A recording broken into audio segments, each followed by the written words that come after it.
Hey everyone, it is Caslow, and now that 2023 is done, about 2 months ago, I thought I'd look back on the newish games that I completed in 2023.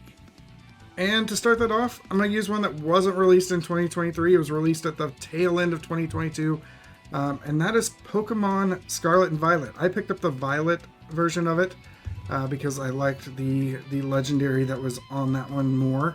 And this is the first Pokemon game that I've done a full playthrough since Pokemon Sun and Moon.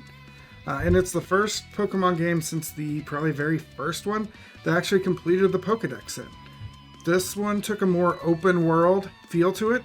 I didn't like it as much as I probably liked Pokemon Legends Arceus, but I really enjoyed exploring this open world, getting to see new Pokemon, and I think they really were getting onto something when they hit a real strong story segment in the finale of the game. I think they could really try to expand that into more of the entire game, and we'd have an amazing Pokemon game. They also have to really improve the performance. There was some slowdown. You see what Monolith Soft is doing with the Xenoblade series, and you're like, why can't the Pokemon Company, which has 8 billion times more money than them, why can't they put something together of that kind of performance quality? And maybe it's because they're coming from working on the Game Boy or the mobile handhelds and coming onto something that's a little bit more console focused and expecting a lot more fidelity. And they're just not there yet. But hopefully they'll start to get there. And maybe we'll see the next Pokemon game be great. But I feel like that's what everybody's been saying for the longest time. But speaking of Monolith Soft, let's move on to one of the other things I beat this year. And it's not technically a game, it's a DLC, but it was so good I wanted to include it here, and that is Xenoblade Chronicles 3 Future Redeemed. This DLC puts you kind of into a prequel role for Xenoblade Chronicles 3, but you get to see a lot of characters that were from the original Xenoblade 1 and 2 be a part of this game. You see a grown-up Rex and a grown-up Shulk, as well as some individuals who might be their children, and get to play alongside all of them. They introduce a really cool thing where you've got kind of this checklist book that you're going through, where you have to defeat certain monsters so many times, defeat certain notorious monsters, as I'm going to call them, collect certain resources. All this filling out kind of a checklist book. And that's how you kind of grow your characters out of traditional levels. You get to unlock special abilities, special buffs.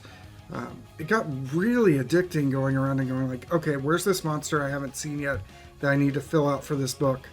And going around and doing all that. I don't think I've done something like that in a game since I completed the Pokedex and Pokemon Violet, but nothing in a traditional RPG that's really made me go do that before this. And I think it's something that they really need to stick with when it comes to the next Xenoblade game. But the story was really heartfelt. There's a lot of stuff from people going all the way back to Xenogears and Xenosaga that will love about this DLC. So even if you weren't the biggest fan of Xenoblade Chronicles 3, I say check out this DLC because the story was that good. And I almost said it at the beginning of this video, but let's look at another game I beat this year, and that is Final Fantasy XVI.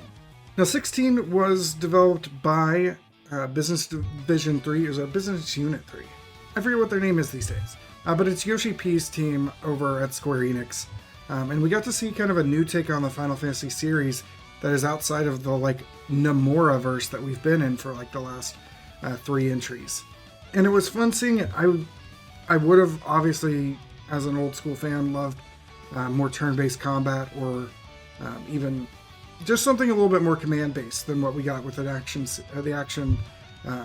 system. That, and also I think if they would have incorporated the side characters more into party members throughout the game, it would have helped out a lot as well. Because it was always fun when you had other people coming along with you, and it wasn't just Clive and Torgal throughout the game. But with that said, they created some amazing splendor of fights. The fight against Titan still remains one of my favorite video game fights in any game. I really like the story, even though the last bit of it kind of drags and it ends kind of kind of on a down note. But other than that, I really enjoyed it. I love the characters. I love the world. And those boss fights were spectacular. So if you haven't checked it out, it's a great game to check out. I would wholeheartedly recommend checking it out. And that is Final Fantasy 16.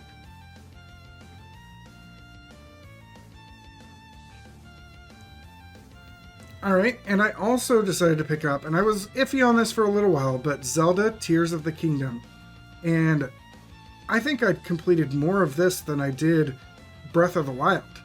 I think Breath of the Wild was really fun for an initial experience, but Tears of the Kingdom just like cranks it up to 20.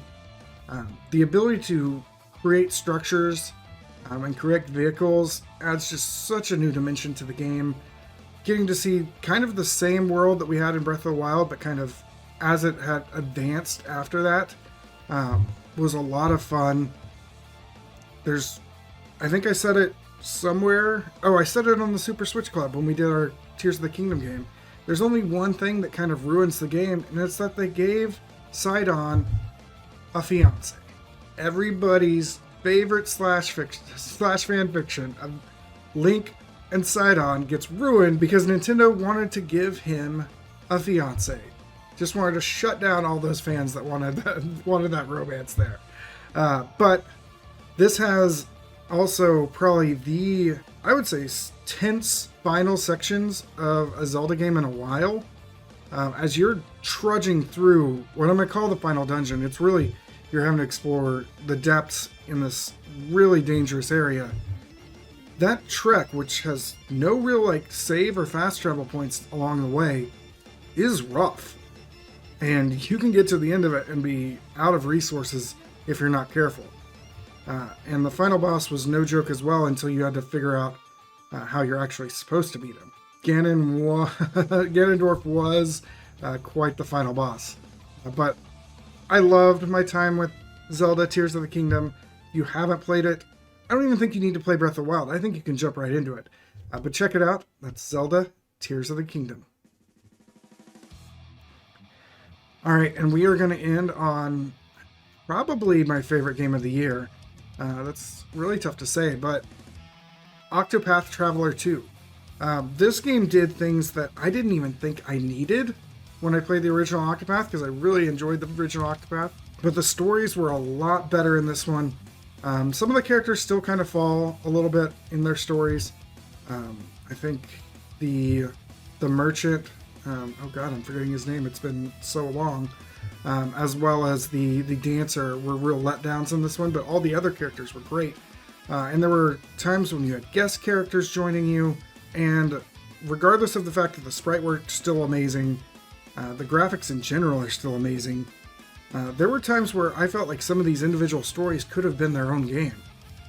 For instance, the warrior, oh I forget his name, the samurai character, his whole story could have been its own game and it would have been great on its own.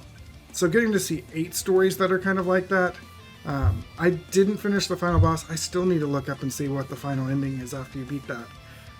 It's a super boss, and I couldn't do it in Octopath 1. I didn't want to put in the time in Octopath 2. I've got a lot less time now, and I have a lot more games I still have on the backlog I gotta get to. But other than that, like I said, I really loved Octopath Traveler 2. It was probably my favorite game of the year. So be sure to go check that out. So those are the games I beat in 2023, or about-ish, that are newish. I beat a lot more games, but those are the new games that I really focused on. But what did you finish this year, or this past year, and what did you think of them? Let me know in the comments below, and if you like this video, be sure to hit subscribe below, so you can see more of these, and hit like and share if you haven't already. But yeah, I'm going to get back at it. I've got games to beat in 2024, and I will see everybody next time. Take care.